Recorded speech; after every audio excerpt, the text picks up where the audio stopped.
Hey everyone, how's it going?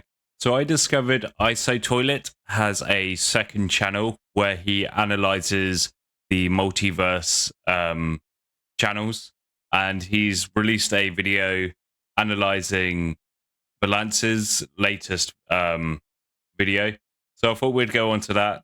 His name is Elliot OC, so basically it's ISO Toilet backwards. But yeah, we'll get into the video. Hello everybody, and today I'm going to show you something that will really blow your mind. I decided to break my own rules this time and analyze only 2 episodes instead of 3. Okay, so he's not only analyzing just one video, but he will analyze like 2 or 3 videos. Increase the length of the video too much. I will analyze episodes 84 and 85, and then I'll show you all the secrets and Easter eggs I managed to find. If you really want to know what was meant about the Tri-Titans' instabilities and see the new development of the Alliance, put all your business aside for the next 13 minutes and trust me. Is it true that the improved Cinema Man is going to avenge his brother? Why did Tri-Titan go crazy and shoot Sonar Titan on purpose? And for what kind of mistake can the Toilet Emperor destroy the Toilet Inventor and Necromancer? Get your tea and snacks ready and watch this video to the end. It'll be the best thing you'll about to see today. Let's go. I want to remind you that the last analysis ended at episode 83, where Alliance decided to improve Tri-Titan. But you saw an interesting warning. Well, improve is probably a bit of a misnomer. I think it's more that, well, they unleashed his full potential. Obviously, it's an improvement in power, but it wasn't an improvement in control. It was about the possible instability of the Titan. As you see, doing so may leave subject unstable, and that's exactly what happens. And they should have read that warning and taken it more to heart. And it's not quite clear what exactly that could mean yet. Also, in the last video, I asked you to tell me more about these hieroglyphs on the Toilet Inventor shields. Yeah. And I got an answer to that. There is a similar symbol in the game called Doom, and it stands for Fate Fighter. Interesting. I managed to find another image, and in it you can see a sword with many hieroglyphs, which are exactly the same hieroglyphs covering the whole shield of Toilet Inventor. Wow, okay, so Valance is a big Doom fan by the looks of it, which is really cool. I am also a big Doom fan. Like, the latest Doom releases are just awesome. So, have that connection. That's pretty cool. And the sword itself is very similar in design to the new Tri-Titan blades. Thanks for your help, guys. Oh, yeah. Well, it's time to see these swords in action, don't you think? Episode 84 is on your screens. You see the city where the Skibidi army reigns. The whole sky is red, which signals that the city has been completely destroyed. And something like this we saw for the first time in episode 53. I think when in Skibidi Wars episodes the whole sky is covered in red color, it means that it belongs to the Skibidi army now. This was the case in episode 56, where the scientist and G-Man were developing new weapons, and in episode 60, where we first met the Toilet Emperor. At the very beginning of the episode, you see 2 big cameramen and TV man who is dressed in a white suit, and behind them there is a tall building. We have already seen them earlier in episode 83, and thanks to them, Tri-Titan has gained new powers. A helicopter flies overhead, and there is a Skibidi toilet underneath. It has razor-sharp blades, the same blades Skibidi Woman had in episode 82. The toilet itself reminds me a lot of that jerk who fought Titan TV Man in episode 44 of the original series. Yeah. It seems it's time for a sweeping, and Sonar Titan sends a couple of missiles to give this city hope for a brighter future. Back when he was when he was on our side. But in response, he gets some powerful shots to the core from a new kind of SWAT toilet. His entire toilet is highly protected, and there are very serious weapon improvements. Such weapons have never been seen by us before in the series. Yeah. These shots don't seem to bother the Titan much, and he responds by kicking him in a jump as if he's taking part in a WWE wrestling That was so show. good. But it's WWE wrestling, yeah, pretty much. not over yet. And you see another scumbag with improvements. He has 2 huge swords and a gas mask on his face, similar to the one you saw on the face of Toilet Emperor in episode 62. He also has 3 mechanical legs and 2 arms, similar to the white-colored ones of the Toilet Inventor in episode 82. This bug doesn't even have time to show his strength, so he is being quickly dealt with by the Tri-Titan improvements. This shot Ooh. even hit Sonar Titan, and I think I'm starting to understand what kind of instabilities were on the screen in episode 83, but I'll tell you about it later. So watch the video to the end so you don't miss anything. Next, the big boy stabs the creep with his sword, as if he were a kebab and needed a skewer. As if he was a kebab and needed a skewer. That's great. Also, you can notice some red spheres flying around Tri-Titan. It looks like it's his defense tools or some kind of fireballs, I don't know. Sonar Titan gets up off his knees and gives a thumbs up. Doesn't exactly look like Tri-Titan regrets hitting the poor guy with his shot. Anyway, Sonar Titan didn't quite appreciate such friendly fire. So he flies away, realizing that the big boy can handle it alone. He's like, yeah, you did good. I'm just gonna go this way, away from you and your unstableness, and you can deal with the rest of it. I'll go somewhere else. And he doesn't want to get under Tri-Titan's punch again. After that, you see two more pricks attacking. One of them has two heads, and instead of a toilet, you see a bathtub which is covered with protection. He also has two powerful cannons. That guy on our right, he looks so scared. Whereas the other guy's like, yeah, let's go. And the other guy's like, I don't know. On the sides, but luckily we don't get to see how they work. The second one has a powerful piece of armor on his head and two cannons with the number 2 on them. By the way, this gun you could firstly see in episode 53, where G-Man wanted... I love the way he's like gritting his teeth as he gets hit. He was like, oh, that hurts. This gun you could firstly see in episode 53, where G-Man wanted to destroy TV Titan with it. And then the... Look how crazed G-Man looked there. Episode 53, Jeez. where G-Man wanted to destroy TV Titan. Those eyes, like, are so cool. Just the way they glow and everything. Titan with it. And then the same gun was used by the Toilet Emperor himself. And it's very Oh, strange. Yeah? Does the Skibidi army have such a huge number of resources that Probably. now one of the most powerful cannons is used by ordinary Skibidi? In any case, even such capabilities don't help these dumbasses much. At the moment of firing, the Tri-Titan takes off at the lightning speed, and the projectile flies straight into the Skibidi bathtub. This pile of metal falls unconscious, and their heads are wearing goggles for vision. I'm glad Verlance listened to me and pointed out that the Skibidi army is blind. If you don't know what I'm talking about, I'll remind you about how G-Man couldn't hit the POV in the car, and Toilet Phantom couldn't hit any cameraman with his trash. And the cherry on top of the cake is that Toilet Emperor couldn't hit the Tri-Titan core, so he hit right under it instead. There are Is also... that true? I'm going to have a little chat with Valance and double check that with one. His and their heads are wearing goggles for the bathtub. This pile of metal falls unconscious, and their heads are wearing goggles for vision. I'm glad Verlance listened to me and pointed out that the Skibidi army is blind. If you don't... Interesting. Skibidi Army is blind? I don't think that's the case, but maybe it is. Know what I'm talking about, I'll remind you about how G-Man couldn't hit the POV in the car, and Toilet Phantom couldn't hit any cameraman with his trash. And the cherry on top of the cake is that Toilet Emperor couldn't hit the Tri-Titan core, so he hit right under it instead. There are also two Black Mesa logos on the bathtub Skibidi helicopters. You don't seem to be having that much fun now, dullard. You destroyed your friend, and you're gonna get the same thing right now. Tri-Titan lands right on the jerk's head, and you see a huge explosion. And then something really crazy happens. Tri-Titan raises the head of the toilet, showing his immense power. He literally says that if anyone wants to mess with him, they will regret it very quickly. This is being watched by two big cameramen giving each other a fist bump. The same... Oh, that is great. I love that kind of sense of humor. Ones who ran away at the beginning of the episode. I think these guys were here watching this insanity in order to analyze the Titan and check the fact whether the improvements he got are really effective or not. And after that, they will tell about it to the scientist in jeans from the 83rd episode. Of course, it's not really clear how they survived the explosion, but let's skip that. Then we see the toilet inventor and the toilet necromancer go to a business meeting in the main base of the Skibidi army, where the toilet emperor is already waiting for them. They get down on one knee, and the jerks begin talking to each other. The toilet emperor has no protection on his face, but on his sides you see two huge swords, and I think they also belong to the emperor. He also has a protection on his core. It looks like this guy also got some interesting upgrades, and we'll see a few more later.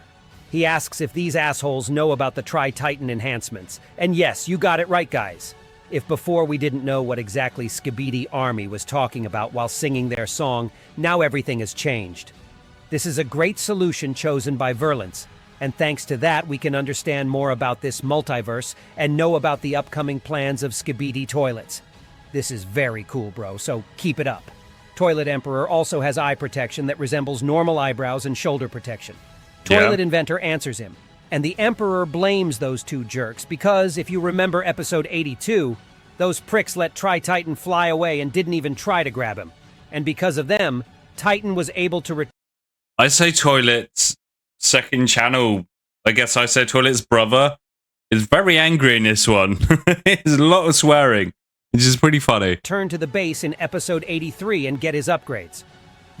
Just, like, he does not like the Skibidi toilets on this universe. It's mental. Then the freak replies that Titan flew away and they couldn't do anything. Dude, are you serious? The Emperor may not have seen what was going on there, but I and my audience remember this moment. How you struck him with the scythe and the Titan got to fly away. What were you doing with your friend at that moment? That's right. You just stood there and watched it. You didn't attack him again. You just watched him, you damn fool. Okay, after that you see a Skibidi toilet with a tablet. His face has the same mask as the Toilet Emperor's, but with a blue glow. And on the tablet there is a picture of G-Man. The Emperor says that these lowlifes can be rehabilitated if they bring G-Man back and resurrect him. And he also tells them about Jimmy's location.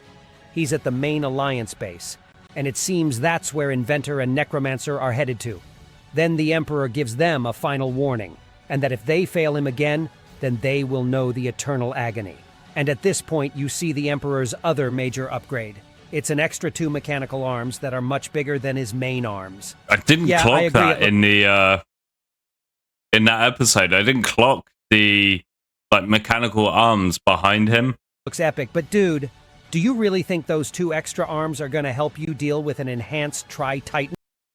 I think they will. I think they'll help him quite a lot. Maybe they have secret powers, but it still looks stupid, and I don't think it's going to help you, man. He really has some kind of vendetta against the Skibidi side. Like, I don't know. It's just funny. And I think they will come in handy. They've definitely got some uses. I think they'll be quite powerful. Inventor and Necromancer teleport into episode 85, and it's here. It all starts with the experiments over the test subject's toilet. Here you see the chains, and his entire toilet is securely fastened. Then the big speaker man stops by to show you how their new development works. A strange thing that looks like meat tongs falls out of the pipe. Meat tongs. The scientist points his finger up, and experiment 61 begins. The toilet gets this fork right in the head, and after a couple of seconds you realize what it's for. The toilet's brain receives special commands that make the toilet serve the Alliance army. And damn, that's genius. Could you imagine if they did this to G-Man and G-Man ends up on their side? Oh. And Valance did say the next episode will have a lot for the analysis videos to go on. So that could happen. The experiments seem to be a success, and the toilet welcomes the big speaker man.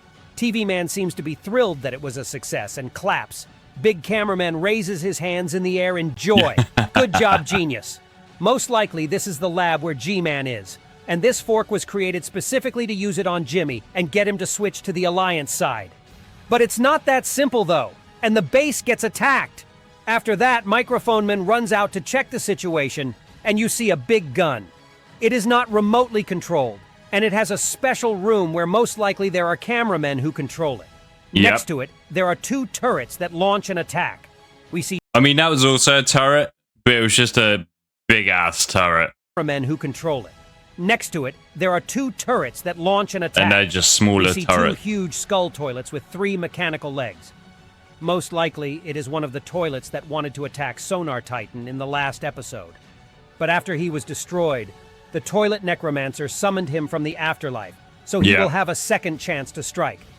Necromancer is also here, and is preparing to fulfill the Emperor's task and free G-Man from captivity. After that, we move back inside the base and see the Tri-TV woman. After Tri-Titan was upgraded and changed his color from purple to red, the same thing happened to the Tri-Soldiers. And now her TV and speakers are red as well. Interesting. She points towards the panel responsible for the gate where Cinema Man Titan is. And this is the right moment to open it. Then we see this boy, and he says something, but I don't understand what. I love the detail that Valance goes into on this. Open it. Then we see this boy, and he says something. Just has Philips on it as the TV brand.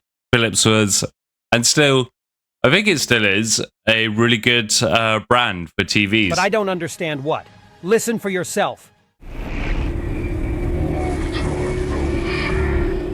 If you understand what he said, be sure to write your theories in the comments. It's very important to me.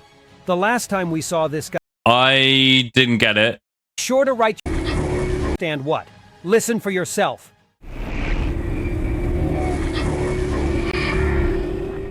Long time no see. Let me know in the comments down below what you think he said. If you understand what he said... But I think it was long time no see. Be sure to write your theories in the comments. It's very important to me. The last time we saw this guy was in episode 74, and it looks like he's changed a lot. He looks much smaller now.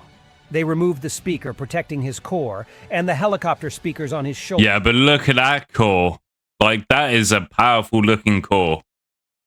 And he's got more TVs. And added small shields on his claws. And his core looks just like Titan TV Man's core from the original series, with a few speakers on the sides. He also wears a completely different suit similar to the ones the Tri-Soldiers have, and he now has an extra 4 TVs reminiscent of the large TV Man from the original series. Yeah. He has the exact same spheres flying around him as the Tri-Titans ones, but only purple in color. He teleports right behind the toilet. He's not unstable. Toilet Necromancer's back and says, "I'm gonna take my brother." I can only imagine how angry Cinema Man is now, because right in front of him there is this prick who took over his brother's mind, and now the Titan will have to fight the Necromancer who is using his friend's body. The jerk laughs in response and is about to use his scythe again, but at the last moment the Titan shows you his major improvements. The shield on his arm increased in size, and in his other hand a huge sword turns out to be hidden all this time. Holy shit, that looks through the roof, dude! I love it. Now this jerk doesn't stand a chance, and soon our old friend TV Titan will be back for an epic battle in the next episode.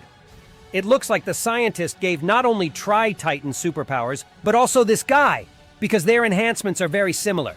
They have the same spheres, and Cinema Man's sword is an exact copy of Tri-Titan's swords, but in purple color. By the way, let's get back to Tri-Titan.